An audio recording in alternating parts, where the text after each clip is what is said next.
జైనద్ మండలంలోని పెండల్వాడ గ్రామంలో 400 ఏళ్ల చరిత్ర కలిగిన ఎంతో పురాతన శ్రీ ఆంజనేయ స్వామివారి ఆలయ ఆధ్వర్యంలో మహాశివరాత్రి జాతర ఉత్సవాలు రథయాత్రలో ఇవాళ ప్రారంభమయ్యాయి. డప్పు వాయిద్యాల నడుమ ఆంజనేయ విగ్రహాన్ని రథంలో ఉంచి ఆ యాత్రను చేపట్టారు. గ్రామస్తులతో పాటు ఆలయ కమిటీ సభ్యులు ఈ రథయాత్రలో పాల్గొని ప్రత్యేక పూజలు నిర్వహించి తీర్థ ప్రసాదాలు స్వీకరించారు. ఈ ఉత్సవాలు పెన్ గంగా నది తీవ్రంలో 5 రోజుల పాటు ఆహ్లాదకరమైన వాతావరణంలో కొనసాగుతాయని గ్రామ పెద్దలు, ఆలయ కమిటీ నిర్వాహకులు తెలియజేశారు. ప్రతి ఏటా శివరాత్రి పర్వదినాన్ని పురస్కరించుకుని ఈ ఉత్సవాలు నిర్వహిస్తున్నట్లు పేర్కొన్నారు. 5 రోజులు ఎంతో సందడిగా సాగే ఉత్సవాల్లో చుట్టుపక్కల గ్రామాల నుండే కాకుండా పొరుగు ఉన్న మహారాష్ట్ర నుండి సైతం ప్రజలు పెద్ద ఎత్తున తరలి రావడంతో ఈ ప్రాంతమంతా కోలాహలంగా మారుతుందని తెలియజేశారు.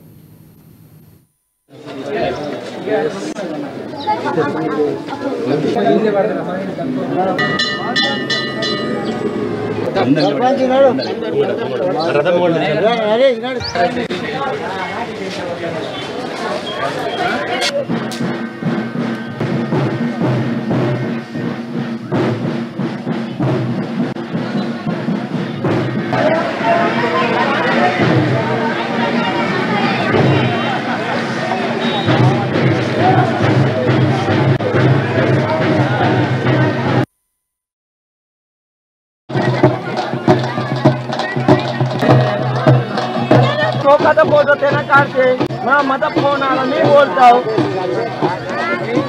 हेलो आऊंगा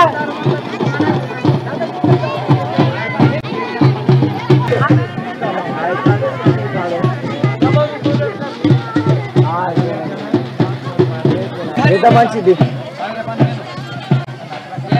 ఇగో ఈ పెద్ద మంచిది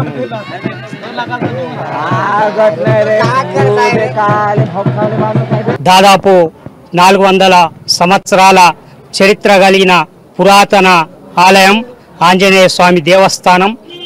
మరి ఇక్కడున్న పెండల్వాడ సాత్నాల నదిలో ఆంజనేయ స్వామి విగ్రహం దొరికింది అని చరిత్ర కథనం, మా పెద్దల మాట. మరి మా ఆంజనేయ స్వామి విగ్రహం ఏకశిలా విగ్రహం, 9 అడుగుల విగ్రహం.